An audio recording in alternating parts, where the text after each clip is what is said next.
இன்னும் சில பேர் இருக்கா நம்ம ஆளுங்க இந்த காலண்டரில் போய் கண்ணாடி அப்படியே தேய்ச்சி விட்டு போடுவோம். அதில் போட்டிருக்கோம் பொறுமை, செல்வம், கோபம். அது நீங்கள் பாருங்க, சிவகாசியில் பிரிண்ட் அடிக்கும் போது அவனுக்கே ஒன்றும் தெரியாது. அவன் என்ன எழுதி கொடுத்துக்கிறானோ அதுதான் திரும்பி திரும்பி திரும்பி திரும்பி வரும். நீங்கள் இப்போ டெஸ்ட் பண்ணி பாருங்கள், ஒவ்வொரு தேதியும் பாருங்கள். நீங்கள் அந்த 12 ராசிக்கும் போட்டிருப்பான் பொறுமை, கோபம், அச்சம், பயம் அப்படின்பா. நம்ம தான் மூடனாச்சே. அதை பார்த்துட்டு நல்ல மகிழ்ச்சியாக இருப்பான் பிறந்தநாளுமா, அதில் போட்டிருக்கோம் பயம்னு போட்டிருக்கோம். இவன் அதை படித்த ஒன்றுமே பயப்பட ஆரம்பிச்சிருவான். அது வரைக்கும் தைரியமாக இருப்பான். அந்த பயம்ங்கிற வார்த்தையை படித்த உடனே பயப்பட ஒரு என்னாச்சு தெரியலையே, வண்டி ஓட்டும்போது பயமாக ஓட்டுவான். விட்டுருவோமா எங்கேயாவது, இது தேவையா?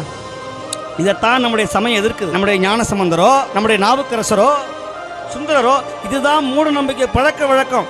எது வந்தாலும் பயப்படாதடா, ஒன்னே ஒன்று பயப்படாத, தேவாரத்தை சொல்லிவிட்டு உன்னுடைய வாழ்க்கையை துவங்க, ஈசன் துறையா வருவான்.